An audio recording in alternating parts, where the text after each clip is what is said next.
Hello, আসসালামু আলাইকুম সুপ্রিয় শিক্ষার্থী। ষান্মাসিক সামষ্টিক মূল্যায়ন পরীক্ষা 2024 শ্রেণী অষ্টম, বিষয় ইসলাম শিক্ষা। এটা প্রথম অধ্যায় থেকে তোমাদের কী কোশ্চেন আসতে পারে সেটাই হচ্ছে আজকে আলোচনা করব। তো কাজ 1, দলীয় কাজ। রাসূলগণের প্রতি ঈমান ও খতম নবুয়ত সম্পর্কে 5টি করে প্রশ্নের কুইজ প্রতিযোগিতা। সমাধান হচ্ছে নিচের কুইজ প্রশ্নের একটি নমুনা দেওয়া হলো। তো দেখো এখানে দেওয়া আছে রিসার্চ শব্দের অর্থ কী, সেটা হচ্ছে এখানে থেকে লিখবা। মানবজাতির মধ্যে সর্বশ্রেষ্ঠ মানুষ কারা, নবী রাসূল কিনা এটা লিখবা। তারপর হযরত ইব্রাহিম আলাইহিসসালামকে আল্লাহ তাআলা কী বলে আখিরাত করেছেন সেটা লিখবা। মানে এখানেই হচ্ছে এই কুইজগুলো হচ্ছে তোমরা ফিল আপ করবা। তারপর দেখো পলাশ দলের প্রশ্ন ছিল এটা, আর হচ্ছে নিচে হলো জবা দলের প্রশ্ন ও পলাশ দলের একটি নমুনা, বিষয় খতমে নবুয়ত। তো এখানে হচ্ছে সেমভাবে তোমাদের এটা কি আসছে, কোশ্চেন আসছে, সেটা হচ্ছে খাতামুন নবুয়ত অর্থ কী, এইগুলো হচ্ছে নৈতিক আকারে এইভাবে আসবে।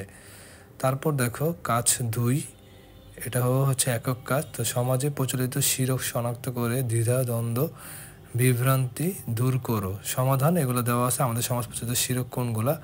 ভাগ্য গণনা, মাজারে সিজদা করা, রাশি চক্রে বিশ্বাস করা, কবরে সিজদা করা, এইগুলা। ঠিক আছে, তো এটা হলো আমাদের এই যে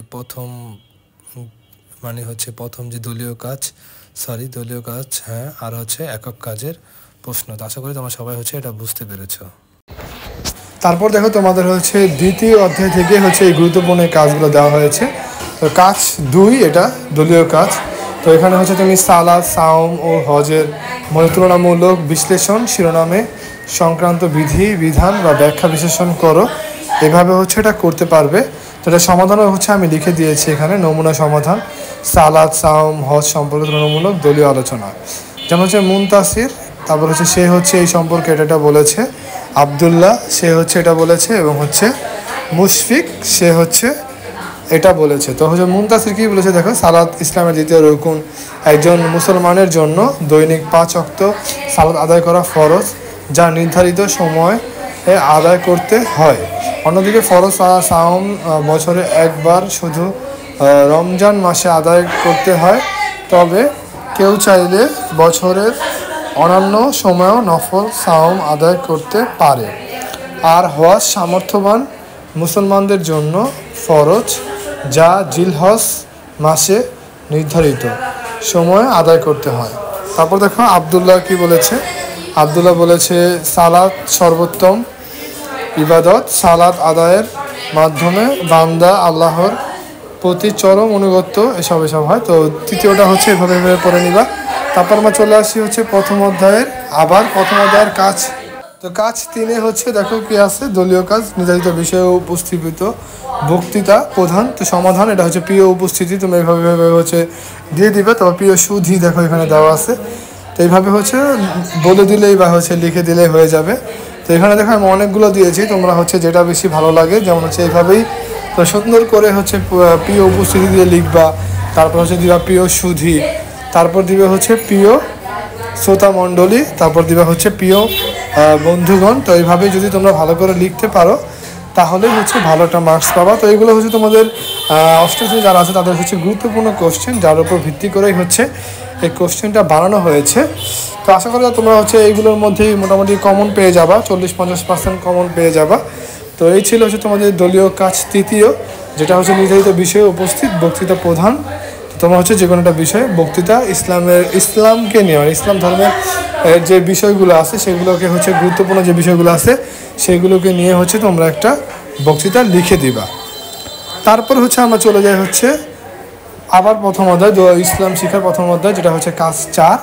তো এখানে হচ্ছে একক কাজ আছে দেখো, খতমে নবুয়তের মূল বক্তব্য শ্রেণীকক্ষে উপস্থাপন করো বা সমাধান। দেখা যায় নবুয়ত যে করছে মহানবী সাল্লাল্লাহু আলাইহি ওয়াসাল্লাম, সেটা হচ্ছে তোমার এখানে লিখতে হবে।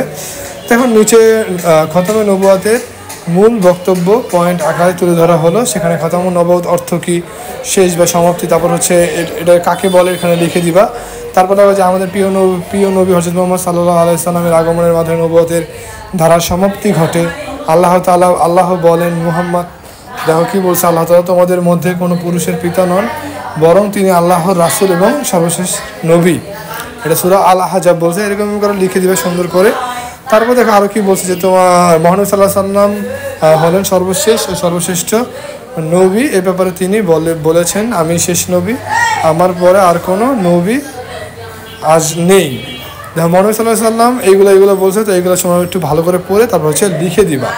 তারপর হচ্ছে আমরা চলে আসি আবার ইসলামের যে ইসলাম শিক্ষার যে প্রথম অধ্যায়ের মধ্যে গুরুত্বপূর্ণ প্রশ্নের মধ্যে, সেখানে হচ্ছে কাজ 5, এটা হচ্ছে দলীয় কাজ। তো এখানে হচ্ছে তোমরা তাকদীরের প্রতি ঈমান বিষয়টির ওপর দুইজনের মধ্যকার আলোচনা করো, সমাধান, তারপর হচ্ছে তোমার আলোচনা বা যেটাই করো না কেন। তারপর দেখো তাকদীরের প্রতি ঈমান, এগুলোর মধ্যে আগে ঈমান আনতে গেলে তোমাকে হচ্ছে সর্বপ্রথম কী করতে হবে, দেখো তোমাদের যে 3-4টা বন্ধু আছে তাদের হচ্ছে সবার মতামত নিতে হবে। তো দেখো এখানে সায়েম নাইম, আবার সায়েম আবার নাইম, এখানে হচ্ছে তারা এগুলো সম্পর্কে মতামত দিয়েছে। তো তোমরা হচ্ছে বন্ধুরা মিলে এই কাজটা করে ফেলবে। তো এটা হচ্ছে তোমাদের জন্য গুরুত্বপূর্ণ কোশ্চেন, এটা যে তোমাদের পরীক্ষা আসবে এমনটা না, এটা হচ্ছে নমুনা কোশ্চেন, তোমাদের হচ্ছে 50-50 আসতে পারে। তো আমরা হচ্ছে রাত 8টার দিকে হচ্ছে মূল ভিডিওটা হচ্ছে তোমাদেরকে ছাড়বো, যেটা হচ্ছে তোমাদের 10 তারিখ আগামীকাল যে পরীক্ষাটা হবে সেটার সাথে একেবারে মিল থাকবে। তো আশা করা যায় তোমাদের এই ভিডিওটা ভালো লেগেছে এবং তোমরা হচ্ছে বাসায় এটা একবার দেখে গিয়েও, তাহলে তোমাদের ভালো হবে। সবাই ভালো থেকো, আল্লাহ হাফেজ।